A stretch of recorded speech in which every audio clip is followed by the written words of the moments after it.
Vamos orar?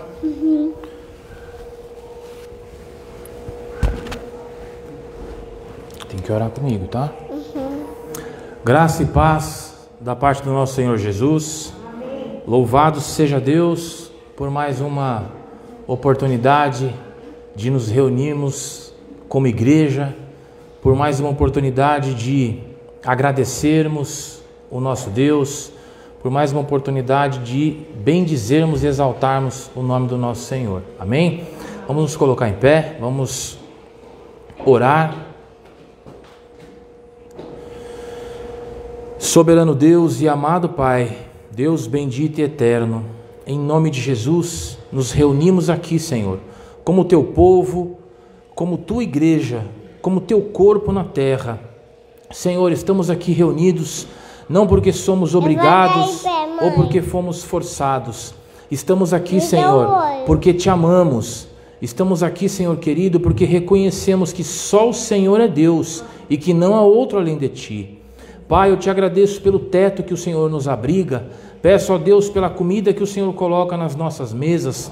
Peço a Deus, te agradeço, meu Senhor, pelo ar nos nossos pulmões, Senhor.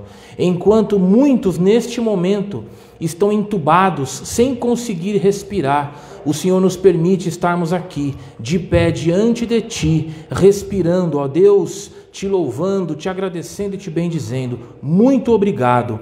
Te agradeço também, meu Senhor, principalmente pela salvação das nossas almas, pelo amor com que o Senhor nos amou, Senhor, e garantiu para nós um lugar junto de ti por toda a eternidade.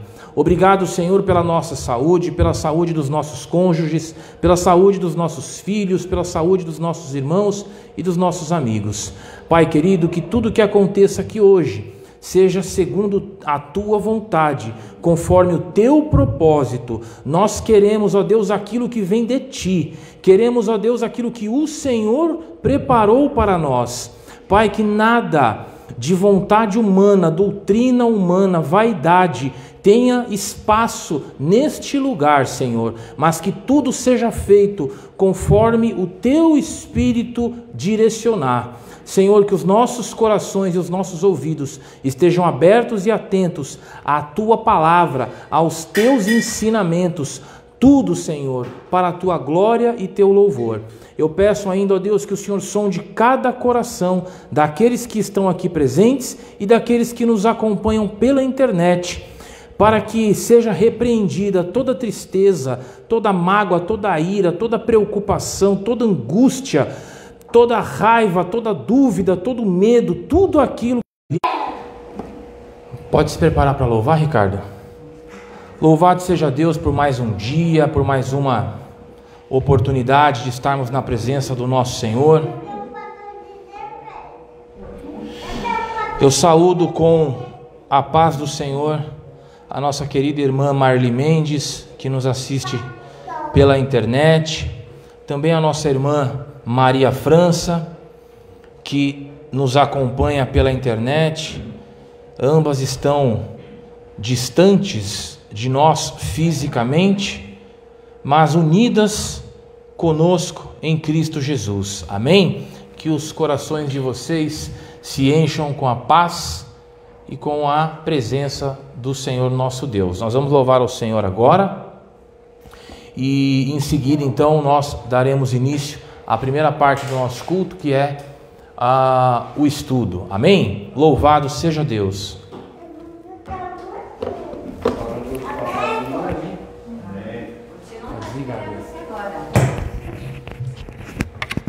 Louvado seja Deus, aleluia. Aleluia. Aleluia. Que nós possamos a louvar ao Senhor, porque é dele que vem o que nós precisamos. Aleluia. Glória seja dada a Deus. Aleluia.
Ensina-me a sentir teu coração,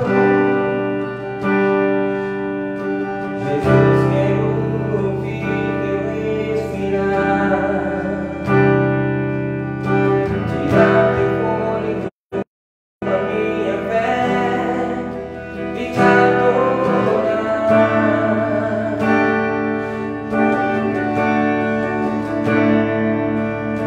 Jesus, tu és o pão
Agora o pastor vai falar.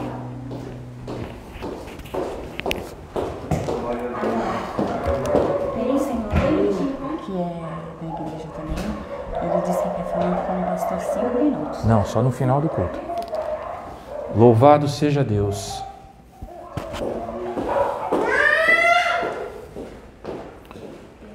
Irmãos, podem se sentar. Pode deixar, irmão, deixa que eu falo com ele. Vai lá. Senta lá com a tia, senta. Que agora o pastor vai falar aqui, tá? Leva o microfone lá, senta lá, espera a tia Simone. Senta lá. Irmãos, mais uma vez eu agradeço a presença de todos e também àqueles que nos acompanham pela internet. Nós vamos agora iniciar a primeira parte do nosso culto, que é o estudo da palavra. E o tema que eu separei para hoje são práticas judaizantes na igreja.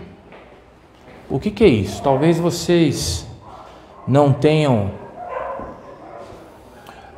muito entendimento sobre o que é isso, mas isso é algo muito, muito presente nos dias de hoje e é algo muito perigoso.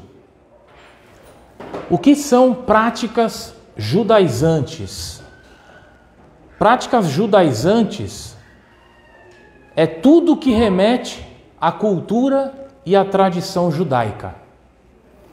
Então hoje nós temos em algumas igrejas, por exemplo, pessoas usando o kippá, que é aquele chapeuzinho que os judeus usam.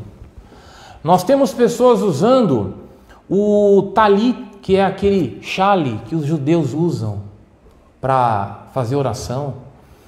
Nós temos em igrejas o uso do shofar. Shofar é a corneta, é a trombeta que é feita lá com chifre, se eu não me engano. E aí na igreja se toca a trombeta, se toca o shofar. Nós temos igrejas que guardam o sábado. Nós temos igrejas que chamam os músicos de levitas. Eles são levitas. Nós temos igrejas que ostentam a bandeira de Israel. Coloca aqui a bandeira de Israel. Temos igrejas que enfeitam a igreja ou o altar com um candelabro, com aquele castiçal. Nós temos igrejas que chegam até a exibirem réplica da Arca da Aliança. Eu já vi isso em igreja. Na igreja, a Arca da Aliança, uma réplica da Arca da Aliança. Então, irmãos, essas são as práticas observadas na cultura judaica, coisa de tradição de judeu, coisa do tempo da lei de Moisés, coisas do Antigo Testamento, e que são inseridas e praticadas na igreja hoje. Eu não preciso nem citar o nome de uma igreja que, não bastante, levantou o templo de Salomão. E é só vocês olharem na televisão ou na internet que você vai ver lá o líder com o kippá, com o talit, com roupa de sacerdote. Vocês têm, inclusive, nessa igreja, um sumo sacerdote. Uma pessoa que se veste com as roupas que são descritas no Antigo Testamento para Arão. Então, irmãos, hoje, infelizmente, nós temos práticas judaizantes inseridas na igreja, levando a igreja ao tempo de Moisés, levando a igreja ao tempo da lei.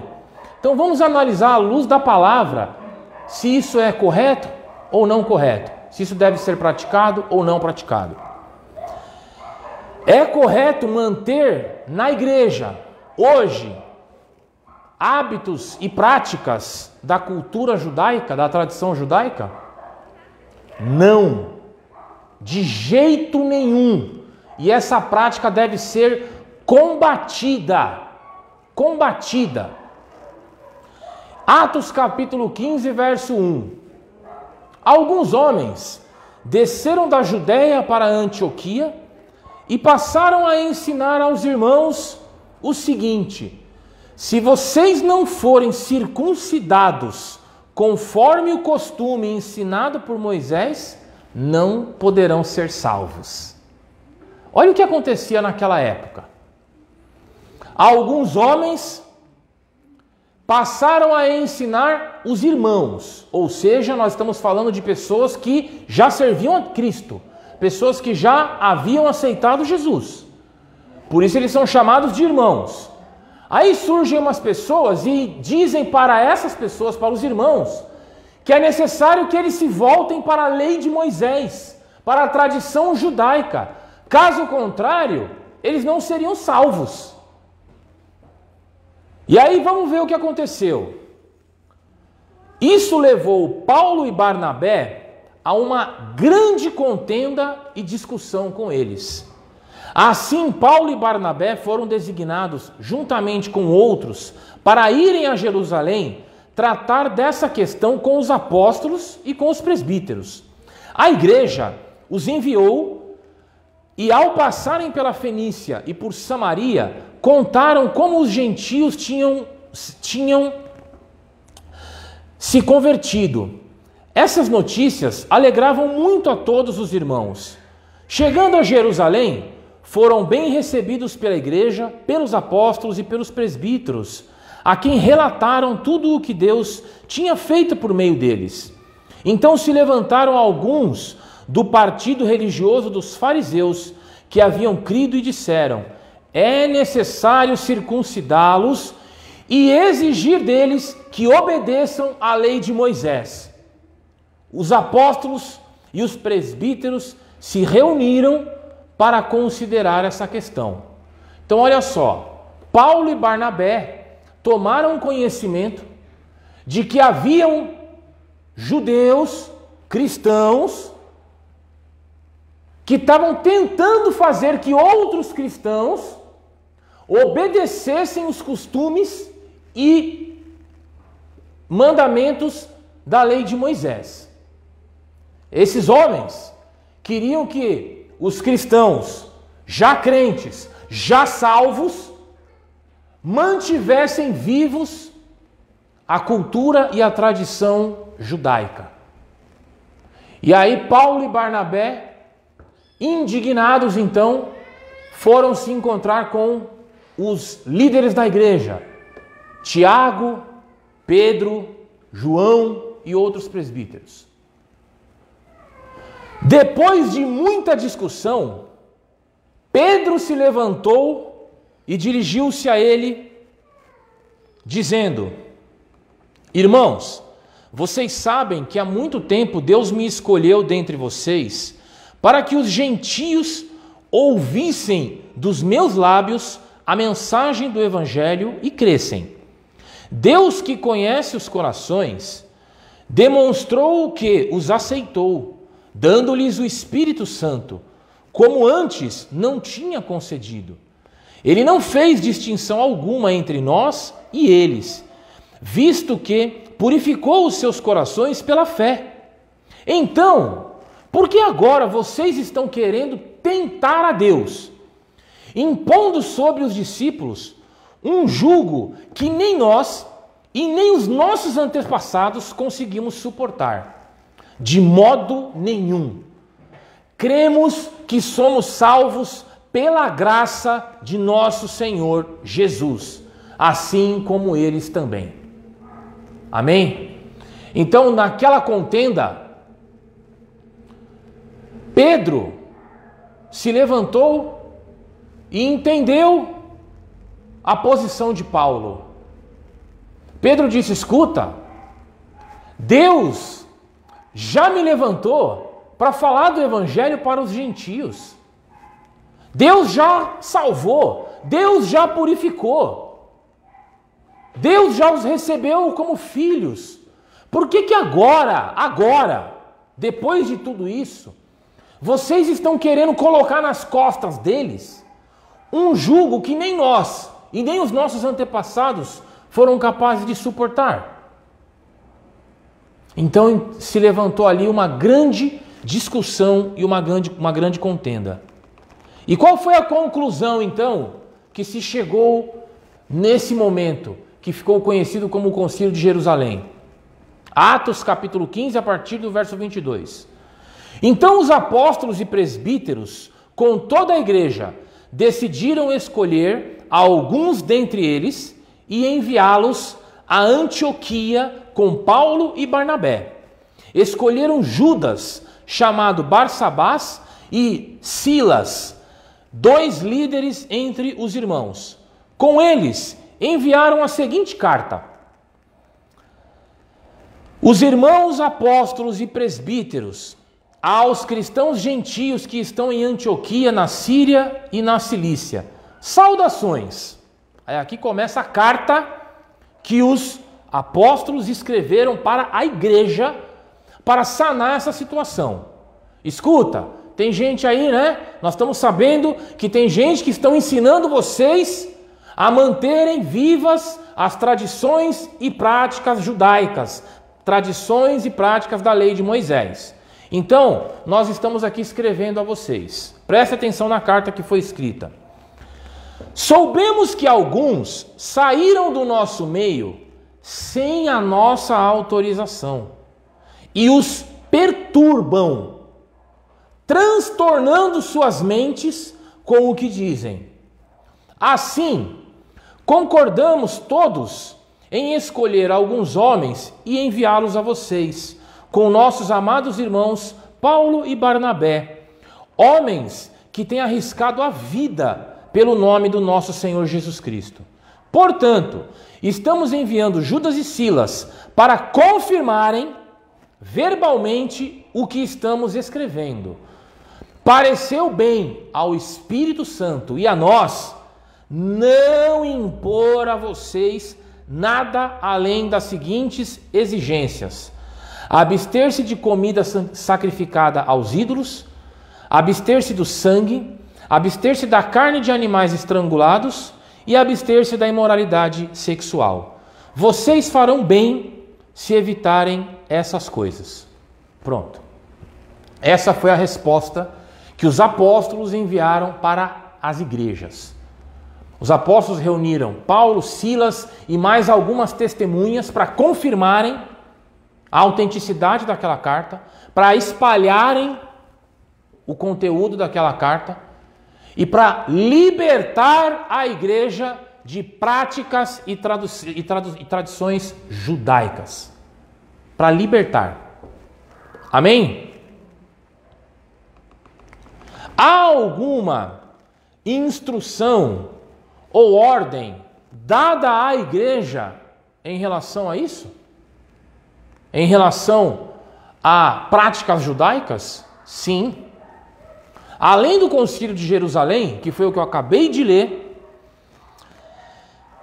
nós não devemos de forma nenhuma regredir e adotar costumes judeus.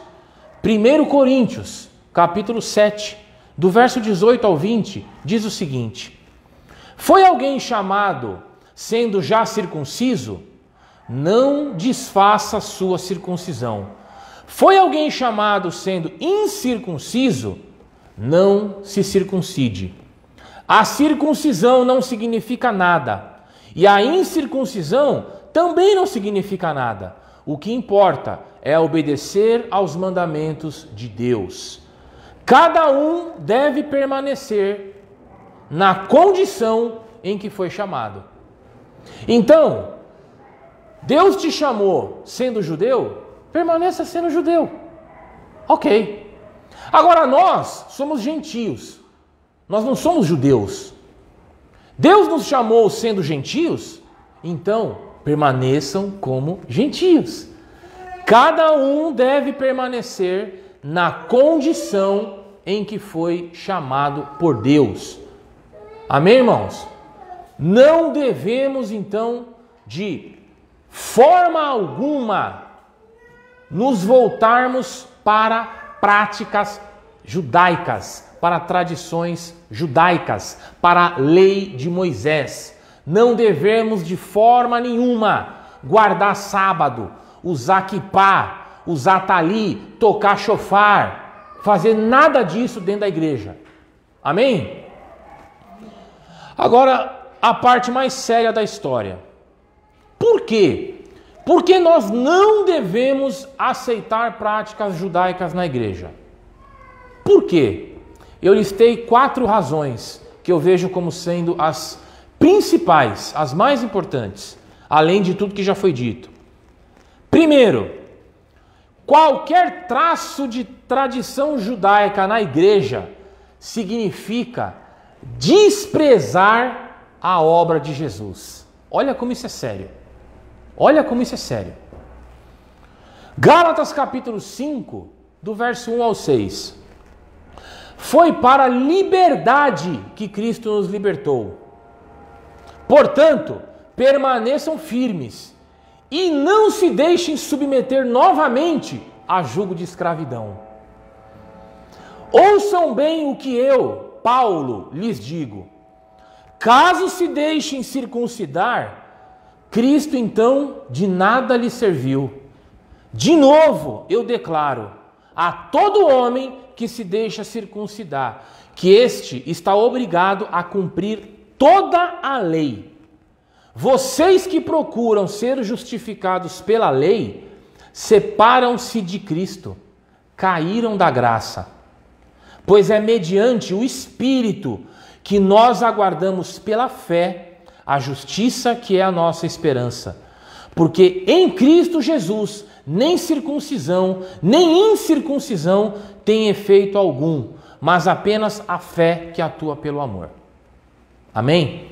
Então, irmão, toda vez que você se volta para alguma prática judaica, achando que aquilo é importante, achando que aquilo é necessário, você despreza a obra de Jesus. Você está caído da graça. Toda vez que você se volta para qualquer prática judaica, qualquer prática do Antigo Testamento, da lei de Moisés, você se volta para a antiga aliança. A aliança que foi desfeita por Jesus. Toda vez que você se volta para algo relacionado à lei de Moisés, relacionado às tradições judaicas, você está dizendo que a graça de Jesus não é suficiente para te salvar. Que o sacrifício de Jesus não é suficiente para te salvar. Você precisa fazer algo mais. Se você não praticar algo previsto na lei de Moisés ou nas tradições judaicas, então você não será salvo. Por quê? Porque a graça de Jesus e o sacrifício de Jesus não são suficientes. Então o apóstolo Paulo deixa claro, irmãos, foi para a liberdade que Cristo te chamou. Cristo te libertou da lei do pecado e da morte. Cristo nos trouxe liberdade. Vocês estão libertos. No Antigo Testamento, as coisas e os lugares eram santos. Hoje, no Novo Testamento, no tempo da graça de Jesus, as pessoas são santas. Nós é que somos os santos. Você encontra a Bíblia várias vezes se referindo a nós como santos. Os santos de Deus, o povo santo de Deus. Por que isso? Porque o sacrifício de Jesus nos coloca nessa condição. Amém? Segundo, qualquer ensinamento para a prática de costumes judeus, qualquer ensinamento na direção da lei de Moisés é heresia. Heresia. É algo diabólico. Se eu disser para você aqui, olha, você precisa guardar o sábado para ser salvo. Isso é uma heresia. Satanás estaria me usando para enganar vocês. Se eu disser para você, você precisa usar o chalinho, o tali, você precisa tocar o chofar, você precisa comprar um candelabro e colocar na sua casa. Irmão, se eu fizer qualquer coisa nesse sentido, eu estou mentindo, eu estou enganando, eu estou praticando uma heresia. Gálatas, capítulo 1, do verso 6 ao 9. Prestem muita atenção nisso. Admiro-me que vocês estejam abandonando tão rapidamente aquele que os chamou pela graça de Cristo, para seguirem outro evangelho, que na realidade não é o evangelho. O que ocorre é que algumas pessoas estão perturbando vocês, querendo perverter o evangelho de Cristo. Mas, ainda que nós, ou um anjo do céu, pregue um evangelho diferente daquele que já pregamos, que seja amaldiçoado. Como já dissemos e repito, se alguém anuncia um evangelho diferente daquele que vocês já receberam, que seja amaldiçoado. Amém? Então, meus irmãos, eu não vou anunciar outro evangelho. Eu não vou ensinar outro evangelho, porque isso é heresia. Isso é obra do diabo. São pessoas sendo usadas pelo diabo para enganar a igreja, para invalidar o sacrifício de Jesus. Então, qualquer coisa diferente do que o evangelho do Senhor nos ensina, deve ser amaldiçoado, deve ser desprezado. Outro ponto: praticar qualquer ato judaico na igreja, adotar qualquer prática judaica na nossa vida, significa mentir e rejeitar a verdade do evangelho. Gálatas capítulo 2, do verso 3 ao 5. Mas nem mesmo Tito, que estava comigo, foi obrigado a circuncidar-se, apesar de ser grego. Essa questão foi levantada porque alguns falsos irmãos infiltraram-se em nosso meio para espionar a liberdade que temos em Cristo Jesus e nos reduzir à escravidão. Não nos submetemos a eles nem por um instante, para que a verdade do Evangelho permanecesse em vocês. Olha o que o apóstolo Paulo diz. O apóstolo Paulo diz o seguinte: olha, tem gente aí que está no nosso meio tentando ensinar práticas judaicas, tentando inserir na igreja tradições judaicas, lei de Moisés. Porém, nós não nos submetemos a essas pessoas nem por um instante, nem por um segundo, para que a verdade do Evangelho permanecesse em nós. Nós não aceitamos mentira, nós não aceitamos enganação, nós não aceitamos heresias.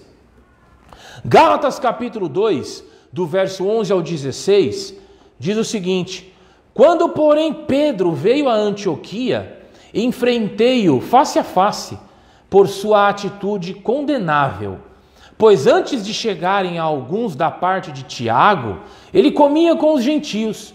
Quando, porém, eles chegaram, afastou-se e separou-se dos gentios, temendo os que eram da circuncisão.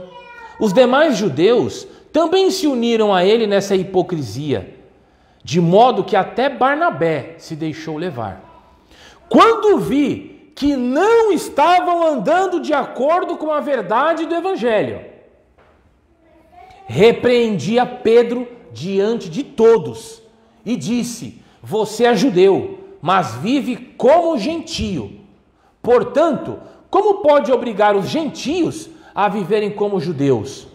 Nós judeus de nascimento e não gentios pecadores, sabemos que ninguém é justificado pela prática da lei, mas mediante a fé em Jesus Cristo.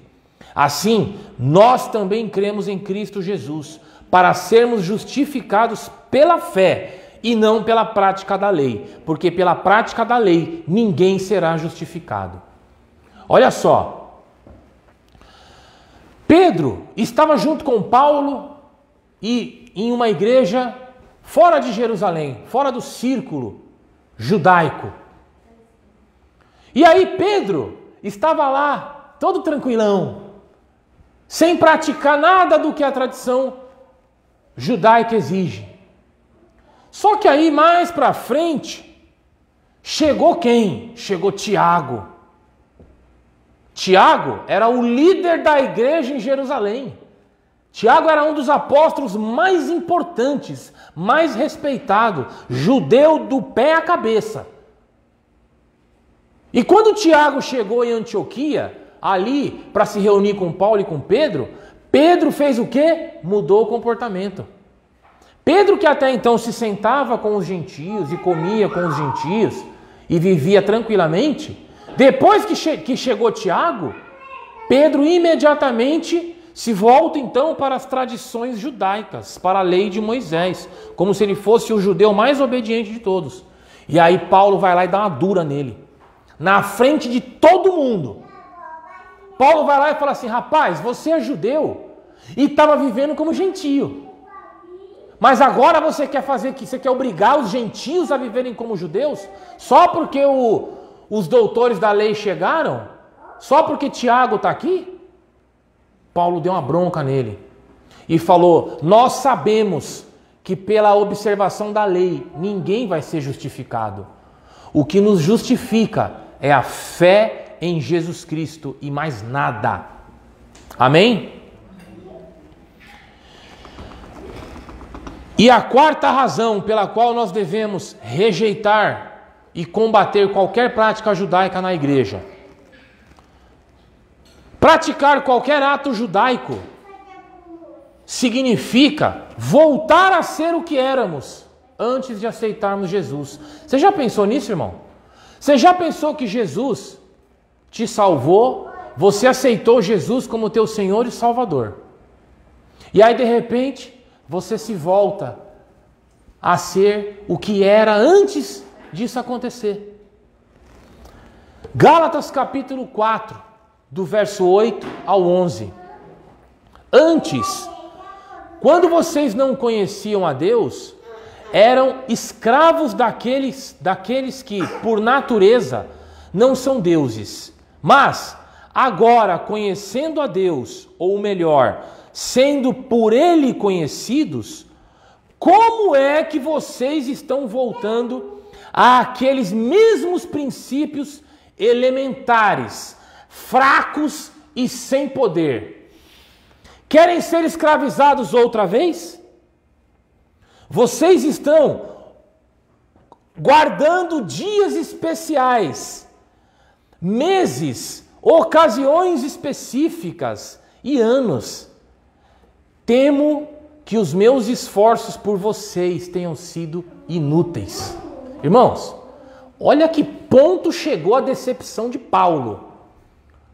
Paulo se decepcionou tanto com aquela situação de ver na igreja candelabro, bandeira de Israel, nego tocando chofar. Paulo ficou tão decepcionado com aquilo que Paulo disse o seguinte: olha, eu tenho medo de que os meus esforços por vocês tenham sido inúteis. Eu tenho medo de ter perdido meu tempo de ter falado de Jesus para vocês. Porque apesar de eu ter ensinado que Jesus salva pela graça, que nós somos justificados pela fé em Cristo, vocês estão aqui envolvidos com prática judaica, com tradição da lei de Moisés. Eu perdi meu tempo. Paulo ficou indignado com aquela situação. E hoje? Como é que Paulo se sentiria hoje ao ver um sumo sacerdote no templo de Salomão? Eu acho que ele ia infartar, irmão. Eu acho que ele ia infartar,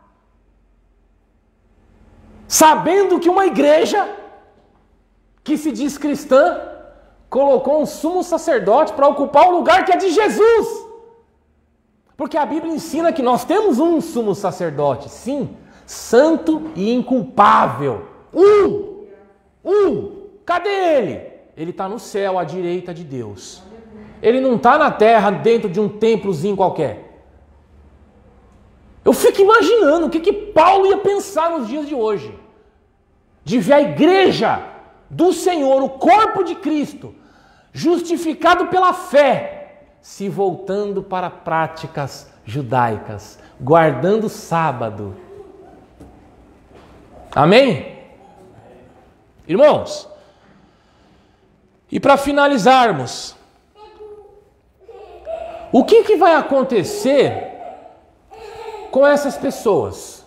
O que vai acontecer com os líderes que ensinam esse tipo de coisa? O que vai acontecer com pastores, presbíteros, bispos, reverendos e por aí vai, que ensinam práticas judaicas, que ensinam a igreja de Jesus a observar coisas da lei de Moisés? Olha o que aqui diz a palavra, presta atenção. Essas pessoas serão duramente punidas. Gálatas capítulo 5, do verso 7 ao verso 13. Vocês corriam bem. Quem os impediu de continuar obedecendo à verdade? Tal persuasão não provém daquele que os chama. Um pouco de fermento leveda toda a massa. Estou convencido no Senhor de que vocês não pensarão de nenhum outro modo. Aquele que os perturba, seja quem for, sofrerá a condenação. Irmãos, se ainda estou pregando a circuncisão, por que continuo sendo perseguido? Nesse caso, o escândalo da cruz, então, foi removido. Quanto a esses que os perturbam, seria melhor que se castrassem. É mole? Irmãos, olha a indignação de Paulo e olha o aviso de Paulo. Paulo pergunta à igreja: igreja, quem é que impediu vocês de continuar andando na verdade? Quem é que impediu vocês de continuarem obedecendo a verdade do Evangelho de Jesus? Quem? Sabe quem? Líderes religiosos, falsos cristãos, falsos mestres. E aí Paulo diz assim, só que é o seguinte, esses aí que estão disseminando esse tipo de ensinamento na igreja vão sofrer condenação. Condenação. Aqui, irmão, eu faço até um parêntese. Quando a gente lê na Bíblia condenação, está dizendo o quê? O que quer dizer? Inferno. Condenação. Inferno. Castigo eterno. Por isso é que Jesus diz, quem crê será salvo, e quem não crê está condenado. Amém? Quando a gente pensa em um líder religioso, um pastor, que vem aqui e diz assim, escuta, nós precisamos guardar o sábado para sermos salvos. Nós precisamos fazer obras para sermos salvos. Nós precisamos manter viva a tradição e a lei de Moisés para sermos salvos.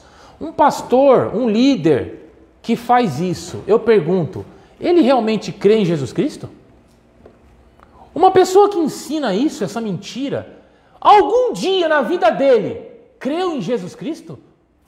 Creu que a graça de Jesus nos salva e não obras?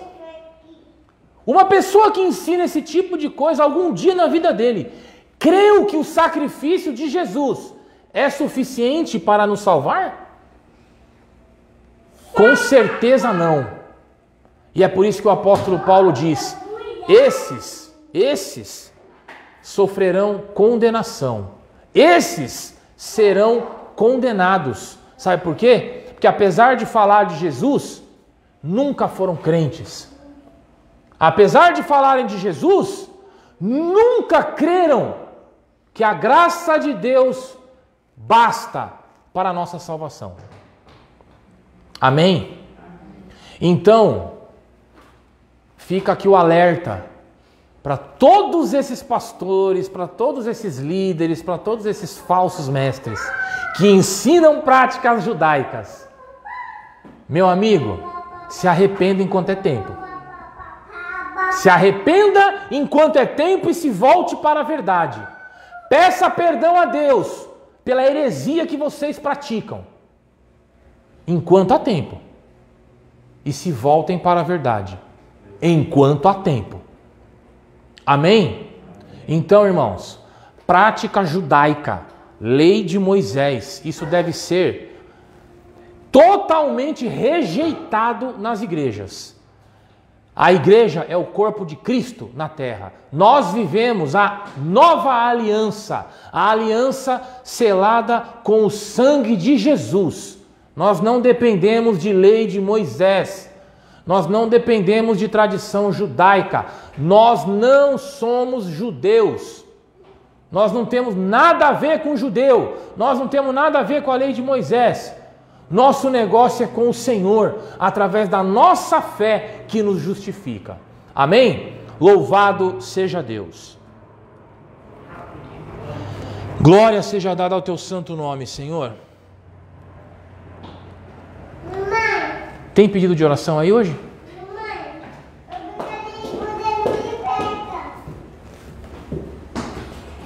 Louvado seja Deus. Nós temos um pedido de oração aqui, irmãos, enviados pela internet. Nossa irmã Maria França pede oração por ela e pela família dela. Amém, irmã. Nós vamos orar.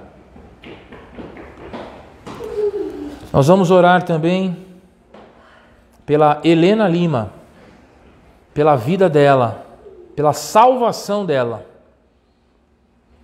Vamos orar pelo Leandro, que sofreu um acidente de moto e fez uma cirurgia. Eu não sei quem é o Leandro. É a noiva da Natália. Ah, e ele está bem? Está se recuperando, né? Amém.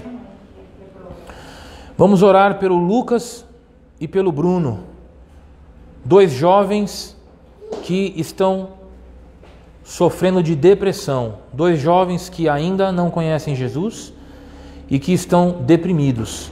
Então nós vamos orar pela vida deles e pela salvação deles, que é o mais importante. Irmãos, antes de nós orarmos, eu quero só aproveitar e compartilhar com vocês dois testemunhos. Nós oramos na semana passada pelo nosso irmão Max. Algumas pessoas conhecem o Max.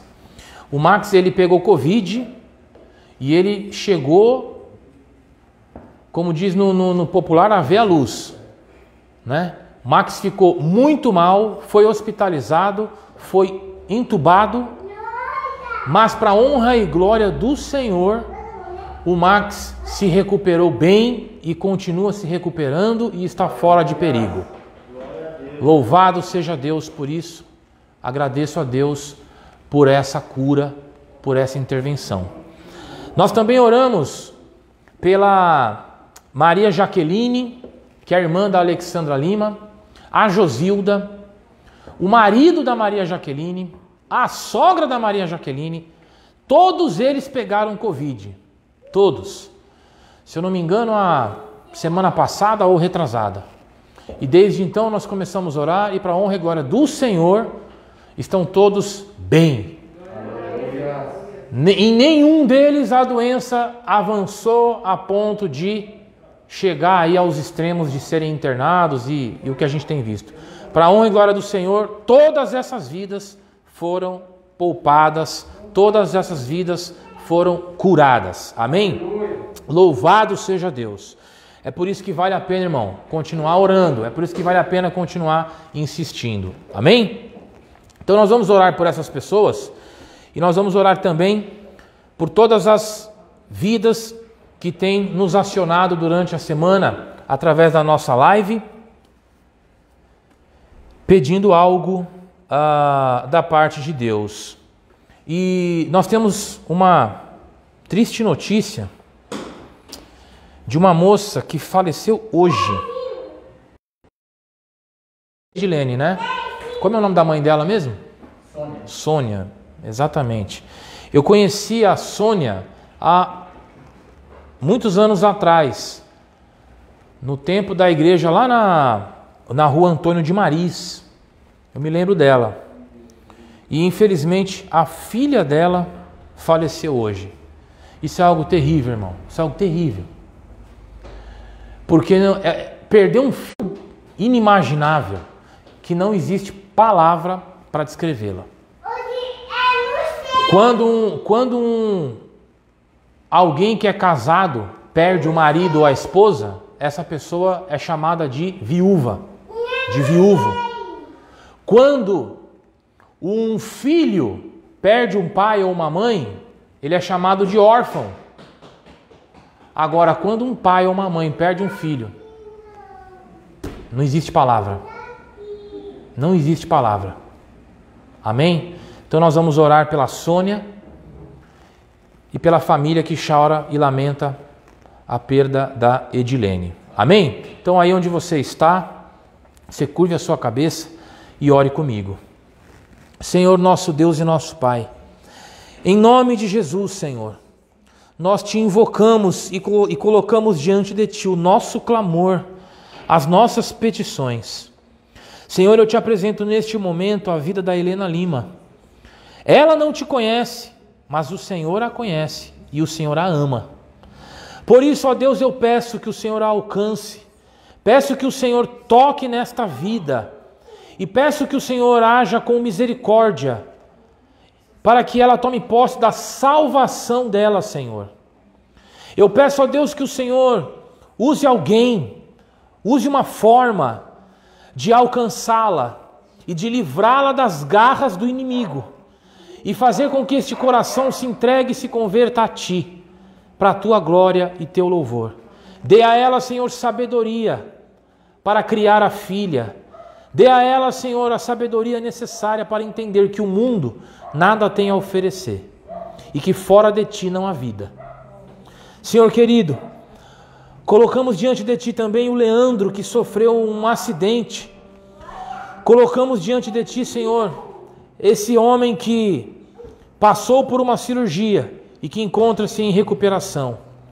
Pedimos, ó Pai, que o Senhor o guarde, que o Senhor preserve a vida dele. Pedimos, Senhor, que a saúde dele seja restabelecida para a Tua glória e Teu louvor. Pai amado, colocamos diante de Ti também o Lucas e o Bruno, dois jovens, dois irmãos que ainda não Te conhecem, mas sabemos que o Senhor os conhece bem, sabemos que o Senhor os ama, sabemos que o Senhor se importa com eles e que quer vê-los salvos. Por isso, ó meu Deus, eu peço que o Senhor, com a Tua infinita bondade e misericórdia, alcance esses jovens, que o Senhor toque nesses corações e faça com que essas almas sejam salvas. Pedimos, ó Deus, que o Senhor movimente, ó Deus querido, as águas em favor destes jovens e que essa depressão que os acometeu seja repreendida. Sabemos, ó Deus, que esta depressão é obra maligna, que isso não provém de Ti. Então, pela autoridade do santo nome de Jesus, eu repreendo esta depressão e peço a Deus que onde hoje há tristeza, passe a existir alegria. Que esses jovens, ó Deus, se voltem para Ti. Que esses jovens, ó Deus, descubram a vida contigo e a alegria que só o Senhor é capaz de oferecer. Pai amado, coloco diante de Ti também a Tua serva Maria França. ela pede oração por ela e pela família. Senhor, o Senhor sabe que ali há várias situações que necessitam da tua intervenção. O Senhor sabe, ó Deus, que os corações ali precisam ser tratados. O Senhor sabe, ó Deus, que é necessário que o amor prevaleça nesta família, que o perdão aconteça. O Senhor sabe, ó Deus, que nesta família é necessária que a tua luz brilhe, para que todos os olhos sejam capazes de enxergar o teu amor e a paz que o Senhor oferece.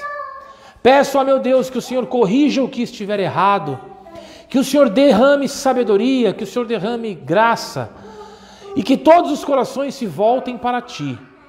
Peço ainda, Senhor, que o Senhor sonde as necessidades da tua serva Maria França, que o Senhor dê a ela a força e a paciência necessárias para vencer a tribulação e as dificuldades. Que ela se alegre em ti, Senhor, e que ela siga glorificando o teu nome e crendo no teu poder, em nome de Jesus. Senhor querido, aproveito para colocar diante de ti todas essas vidas, todas essas almas que nós apresentamos durante a live, durante os cultos nesta semana. Pai, todas essas vidas clamam por ti e necessitam do teu socorro. Necessitam, ó Deus, da tua cura para as enfermidades. Necessitam, ó Deus, do teu toque e do teu agir sobre as famílias. Necessitam, Senhor, do teu mover nas vidas espirituais, Pai. Necessitam de libertação. Necessitam, ó Deus, que o coração seja preenchido com a tua presença. Necessitam também, Senhor, de uma porta de emprego, de uma bênção na carreira profissional. Necessitam ainda, Senhor, do teu ânimo e do teu renovo. Necessitam, ó Pai, de sabedoria. Necessitam, Senhor, de paciência para os relacionamentos entre casais, entre pais e filhos. Então eu peço, meu Senhor, que o Senhor alcance todas essas vidas que nós apresentamos diante de ti, que o Senhor conhece cada um, que o Senhor ama profundamente cada um. Peço que o Senhor manifeste o teu poder, a tua glória e a tua bondade, em nome de Jesus. Oro ainda, Senhor, pelo nosso ministério, por esse rebanho. Sei que o Senhor nos ama, sei que o Senhor se importa conosco. Peço que o Senhor capacite cada um e que o Senhor utilize cada membro desta igreja, tanto os que estão aqui presentes quanto aqueles que nos acompanham pela internet, como ministros do teu evangelho, como arautos da tua palavra, Senhor.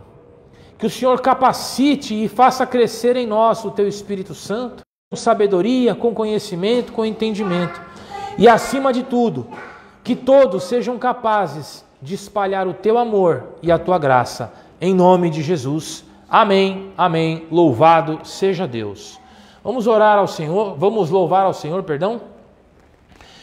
Quem for ofertar e dizimar na obra de Deus, aproveite este momento. Eu quero até aproveitar.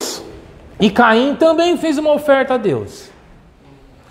Só que a Bíblia nos mostra que a oferta de Abel agradou a Deus. E a oferta de Caim, embora Deus tenha recebido, não agradou tanto a Deus. Por que isso? Por que Deus se agradou mais da oferta de Abel do que da oferta de Caim? Provérbios capítulo 3, do verso 9 ao verso 10. Preste atenção, preste muita atenção. Honre ao Senhor com todos os seus recursos e com os primeiros frutos de todas as suas plantações.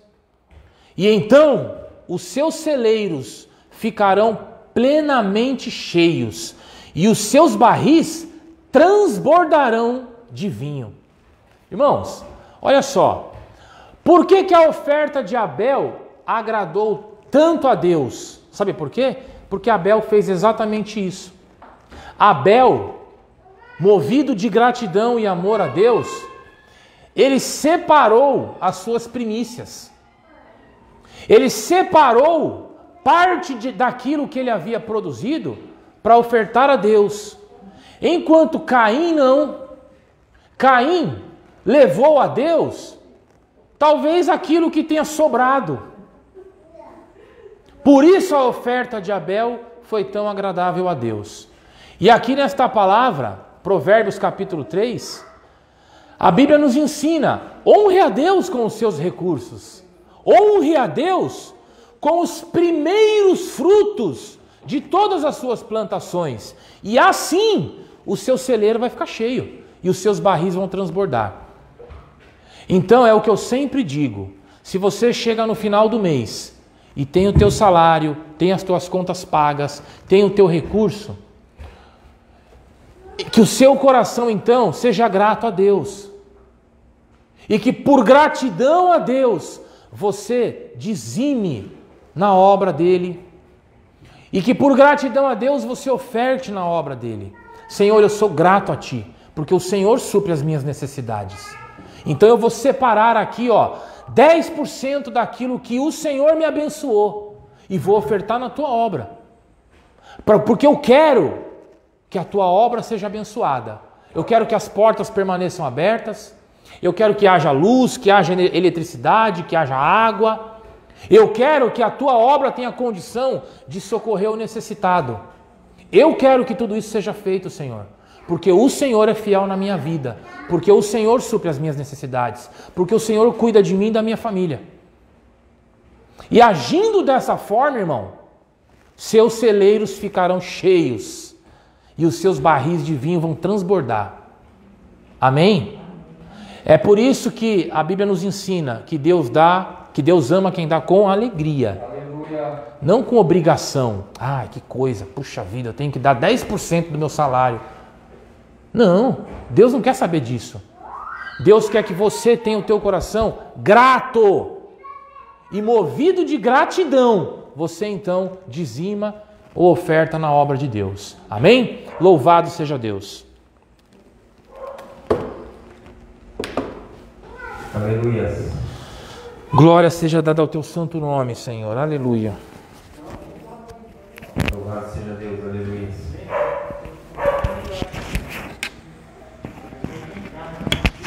Louvado seja Deus. Aleluia.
Glória seja dada a Deus.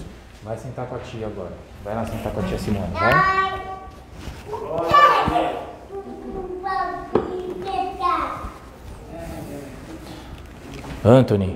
Anthony, senta lá com a tia Simone agora, tá? Louvado seja Deus. Estenda suas mãos para cá, meus irmãos.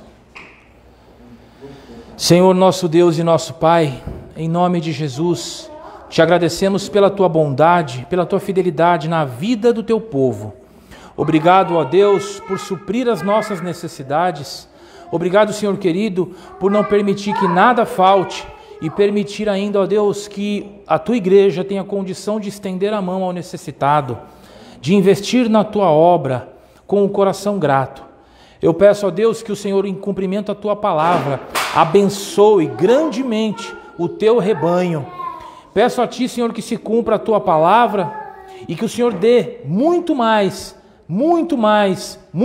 prosperidade, muito mais bênção para a tua glória e teu louvor. Que os nossos corações se encham, Senhor, sempre de gratidão e amor ao próximo. Amém, amém. Louvado seja Deus. Aleluia.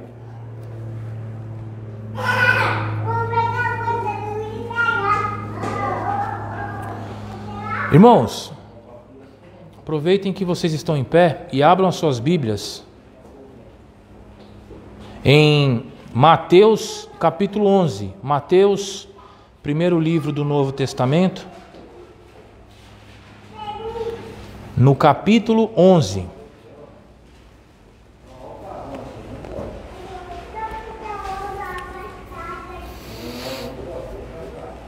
Mateus, capítulo 11.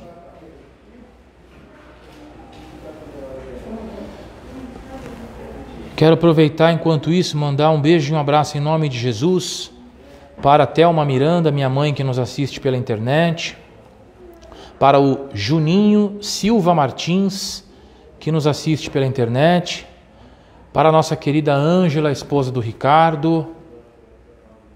Que Deus os abençoe, que os corações de vocês se encham com o amor e a presença do nosso Deus. Quero mandar um beijo e um abraço também para a nossa irmã querida Luana Grilo, também para o nosso irmão Marcos Frangucci, para a Alexandra Lima, a Alequinha. Muito obrigado por estarem conosco, que Deus os abençoe e que aí onde vocês estão, seus corações sejam cheios da paz e da presença do nosso Senhor. Amém? Irmãos, Mateus capítulo 11, a partir do verso 1, diz assim a palavra do Senhor. Depois que terminou de instruir seus 12 discípulos, Jesus saiu para ensinar e pregar nas cidades da Galileia.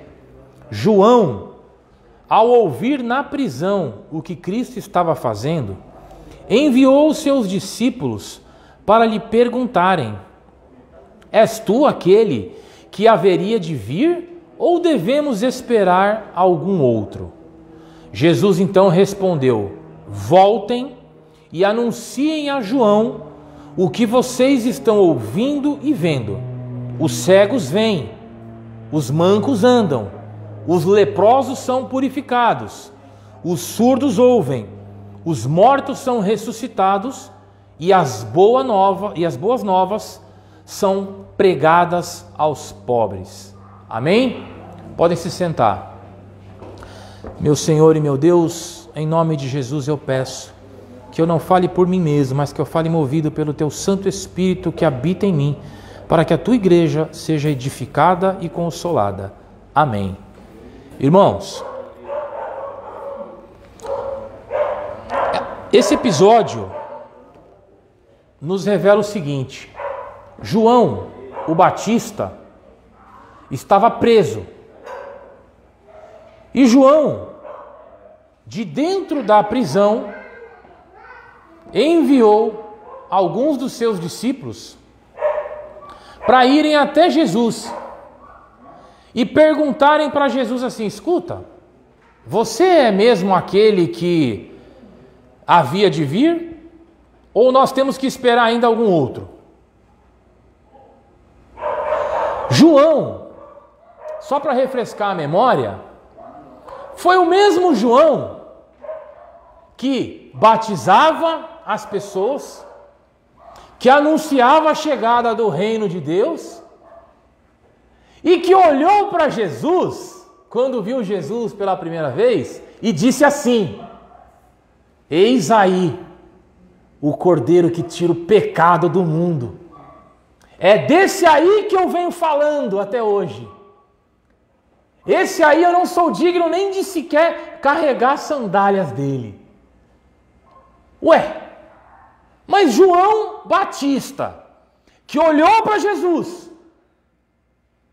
que disse: esse aí é o cara de quem eu estou falando, esse aí é o que tira o pecado do mundo, agora está na dúvida.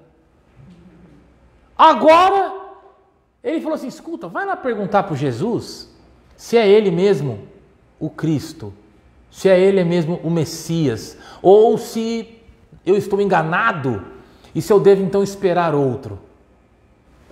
Irmãos, como assim? Como é possível isso? Como é possível que João Batista, depois de ter encontrado Jesus, depois de ter batizado Jesus, depois de ter visto o céu se abrir e o Espírito Santo descer sobre Jesus, como é que esse mesmo João agora duvida e pergunta se Jesus é mesmo o Cristo, se Jesus é mesmo o Filho de Deus que havia sido anunciado? Como isso é possível? Eu sei a resposta: o sofrimento. João foi preso. João foi tirado da vida que ele levava. João foi tirado do meio das pessoas que ele amava. João teve a sua obra interrompida e foi jogado numa cela. Naquela cela, ele foi submetido, talvez e muito provavelmente, a maus tratos, a solidão, se encheu de medo, se encheu de pavor, se encheu de tristeza, talvez tenha até se arrependido da obra que ele tinha feito. Poxa, servi a Deus, anunciei a vinda do Messias e olha o que eu ganhei com isso. Estou na cadeia. Irmãos, o sofrimento de João Batista fez com que ele simplesmente deixasse de crer em Jesus. Aquele mesmo Jesus que ele havia batizado. O sofrimento de João Batista, a agonia de João Batista, atrapalhou a visão dele. O sofrimento de João Batista foi tão grande que afastou ele de Jesus. Aquela convicção de que ele tinha, esse aí é quem tira o pecado do mundo, simplesmente desapareceu. Agora ele está em dúvida: será que é esse aí que tira o pecado do mundo? Então, meus irmãos, o sofrimento de João Batista trouxe sobre ele dúvida, trouxe sobre ele distanciamento de Deus. E aí, Jesus então responde. Jesus diz assim: voltem lá na cadeia onde João está preso e diga para ele que os cegos estão vendo, que os mancos estão andando, que os leprosos estão sendo purificados, que os surdos ouvem, que os mortos são ressuscitados e que as boas novas estão sendo pregadas aos pobres. Aleluia. Em outras palavras, Jesus diz assim: vai lá e diga para João Batista que eu sou o mesmo que ele batizou, que eu sou o mesmo que tira o pecado do mundo, que eu sou o mesmo sobre quem o Espírito Santo desceu, que eu sou o mesmo que estou cumprindo aquilo que os profetas disseram que eu faria. Diga para João Batista que sim, eu sou Jesus.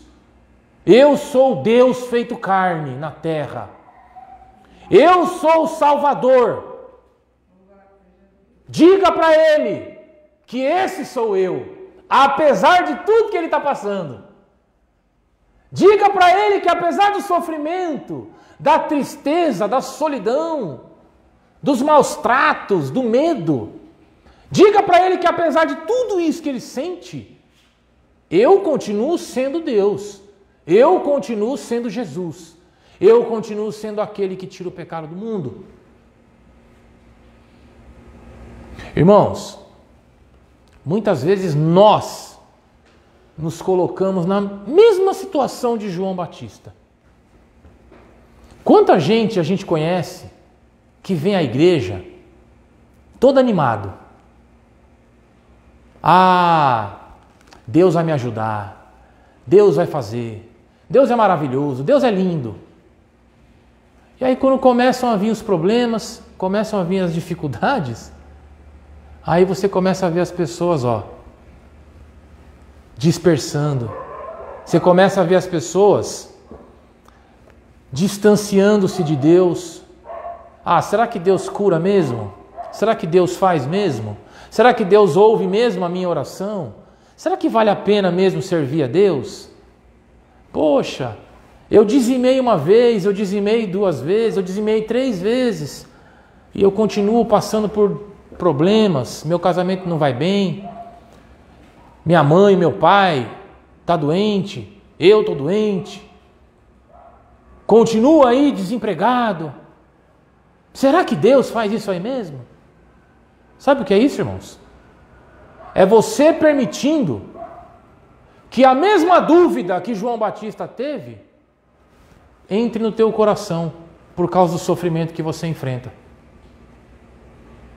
Só que o Senhor diz, eu sou o mesmo. Eu continuo sendo Deus. Embora você não consiga enxergar isso, embora você esteja sofrendo de tal forma que a sua visão talvez esteja turva, talvez você esteja chorando tanto que até a tua lágrima está te impedindo de enxergar. Porém, eu continuo sendo Deus. Eu continuo fazendo coxo andar. Eu continuo devolvendo visão a cego. Eu continuo ressuscitando morto. E eu continuo anunciando boas notícias aos que estão perdidos. Irmãos, é por isso que a gente tem que se fortalecer. É por isso que a gente tem que buscar a Deus. É por isso que a gente não pode deixar de orar. É por isso que a gente não pode deixar de ler a palavra. É por isso que a gente não pode deixar de se reunir como igreja. Sabe por quê? Porque se você deixar de praticar tudo isso que eu falei, você vai se enfraquecer, a dúvida vai entrar, a visão vai embaçar. Você vai se afastar de Jesus. Se você não alimentar a tua comunhão com Deus, os problemas vão te afastar dele. Se você não alimentar a tua comunhão com Deus, sabe o que vai acontecer? Sua confiança nele vai diminuir.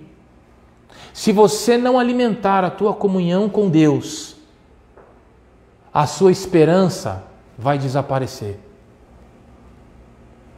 Alimentar a comunhão com Deus significa manter nele a nossa esperança e a nossa confiança. Alimentar a nossa comunhão com Deus significa se manter junto dele, apesar de todos os problemas e de todas as dificuldades. O desânimo vem, né? Desânimo bate, desânimo pega. Ah, cansei. Ah, para mim não dá mais. O desânimo vem. Sabe o que é isso? Isso é você se afastando de Deus. Isso é você sendo alvo de Satanás. E como é que você vai combater isso, irmão? Você vai combater isso olhando firme para Jesus. sem duvidar como João Batista duvidou. Você vai continuar olhando firme para Jesus, tendo uma certeza no seu coração: aquele que começou a obra na minha vida é fiel e vai terminar.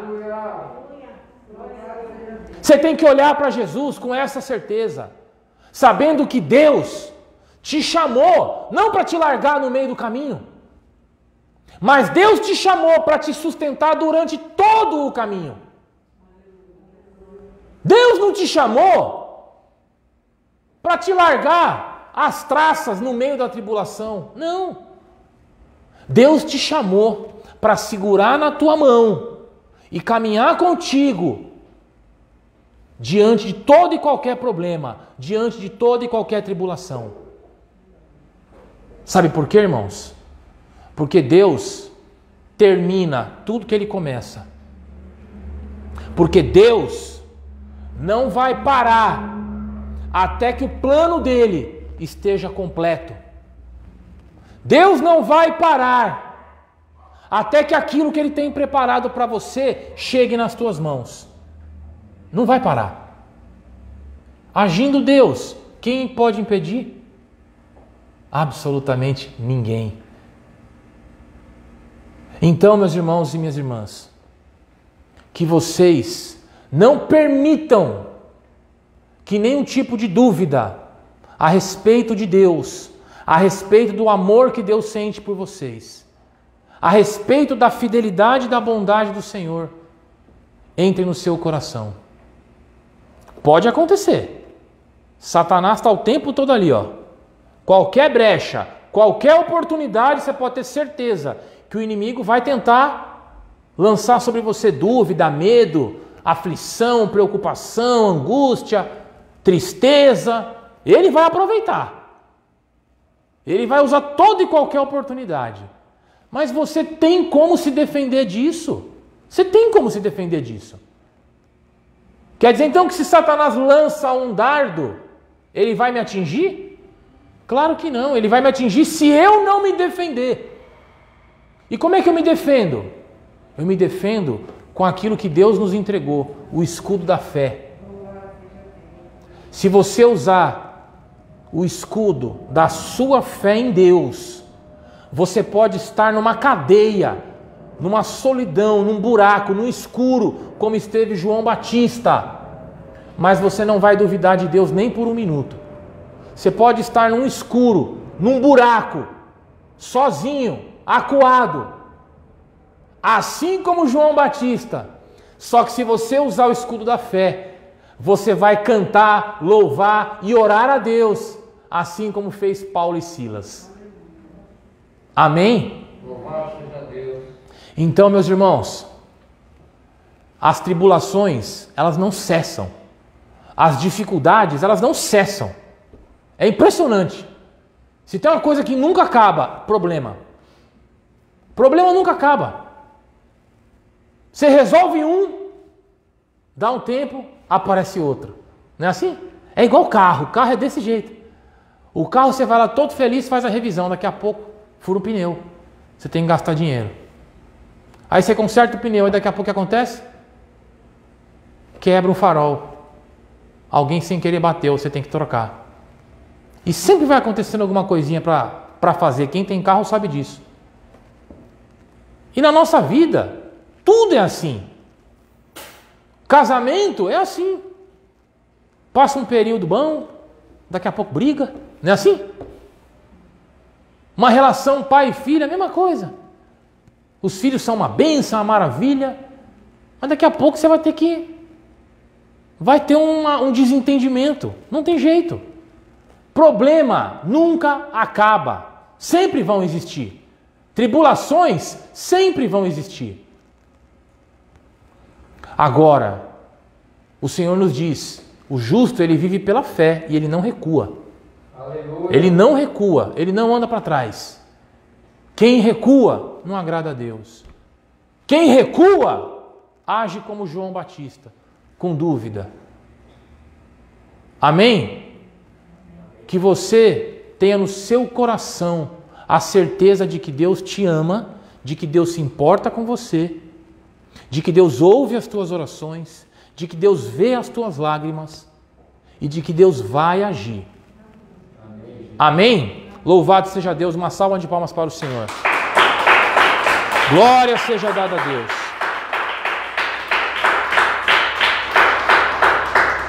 Louvado seja Deus. Para finalizar, irmãos, eu vou mandar um beijo e um abraço para Miriam Moreno, minha tia querida que nos assiste pela internet. Ela está lá em Imbu. Vamos nos colocar em pé. Vamos orar e encerrar esse culto para a honra e glória do nosso Senhor. Amém? Peço a vocês que estão presentes e aos que nos assistem pela internet que compartilhem os nossos posts, compartilhem o culto, a live, compartilhem os versículos, compartilhem, irmão.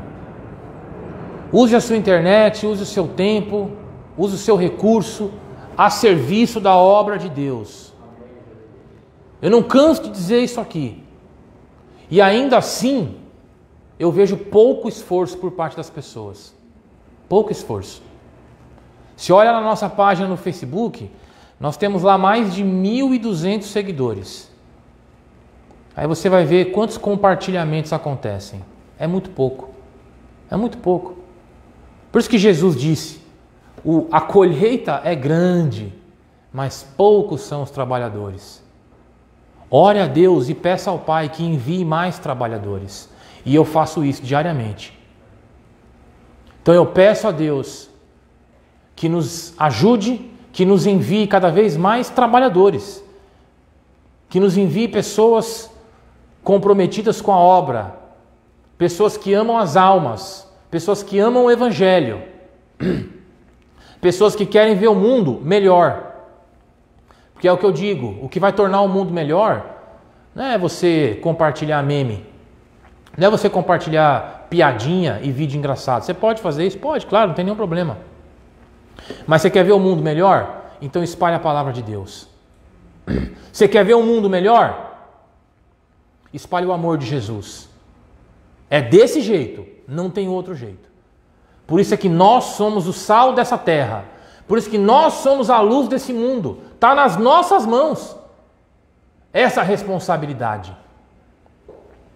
A responsabilidade de ajudar a diminuir essa quantidade de feminicídio, a diminuir essa quantidade de crianças sendo morta, espancada e maltratada, a responsabilidade é nossa. Sabe por quê? Porque essas coisas acontecem por influência maligna, fruto de Satanás e seus servos. Sabe por quê? Porque os crentes estão falhando em espalhar o amor e a mensagem de Jesus. Os crentes estão falhando em disseminar a graça de Deus e o conhecimento da palavra dele. Amém? Então reflita bastante nisso. E comece a compartilhar, a espalhar a palavra. Convide as pessoas. Vamos assistir. Vamos lá. Eu tenho certeza que você conhece pessoas que precisam ouvir isso aqui. Eu tenho certeza que vocês conhecem pessoas que nesse momento estão afastadas de Deus. Eu tenho certeza que vocês conhecem pessoas que se atue para trazer essa pessoa de volta. Deus precisa que você ore por aquela alma. Deus precisa que você espalhe a palavra dele. Deus é pessoa para conhecer a verdade. Amém? Faça a sua parte. Seja o sal da terra e a luz do mundo. Amém. Vamos orar então, meus irmãos, e encerrar mais esse culto. Amado Deus e poderoso Pai, em nome de Jesus, te agradecemos, Senhor, por mais este culto, por mais esta oportunidade de estarmos na Tua presença e de aprendermos um pouquinho mais sobre Ti. Obrigado, ó Deus, pela palavra que o Senhor nos trouxe. Obrigado, ó Deus, por se importar conosco e nos ensinar a como viver as nossas vidas e nos apontar qual a direção certa. Pai, peço a Ti que o Teu Espírito Santo que habita em nós cresça e nos ajude a tomarmos as melhores decisões, a dizermos as melhores palavras, a fazermos as melhores escolhas E que o Teu Espírito Santo nos ajude, Senhor, a vencermos as nossas fraquezas. Que o Teu Espírito Santo nos ajude, Senhor, a alimentar a comunhão contigo. Que os nossos corações e as nossas mentes se voltem para aquilo que te agrada, se voltem para as coisas espirituais, e que nós sejamos cada vez menos ligados às coisas terrenas e mundanas. Pai amado, que o Senhor desperte em cada coração o desejo de espalhar o Teu amor e a Tua palavra. Que o Senhor desperte em cada coração o amor à alma. Que o Senhor desperte em cada coração a vontade de trabalhar para Ti. Que o Senhor capacite todo este povo. Que o Senhor enche este povo com a Tua sabedoria. Que o Senhor enche este povo com o Teu conhecimento, com o Teu entendimento. Que o Senhor faça cada um, Senhor, trabalhar para Ti como Teu porta-voz. Que o Senhor faça de todos nós ministros do Teu Evangelho. Que o Senhor use as nossas vidas para glorificar o Teu nome e alcançar outras vidas.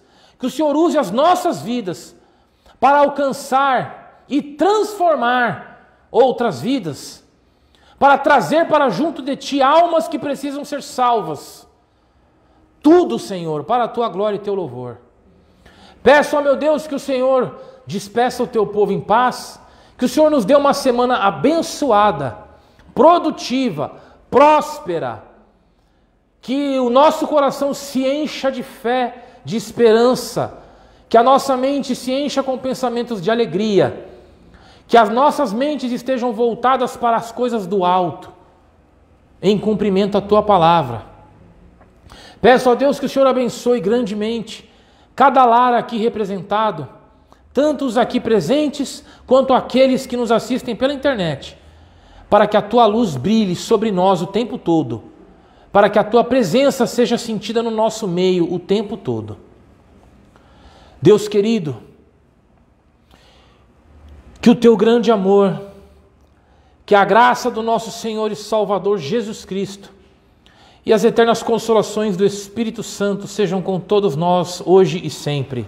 O poder pertence a Deus. Amém, amém, louvado seja Deus. Vão na paz do Senhor, aleluia. Glória seja dada a Deus.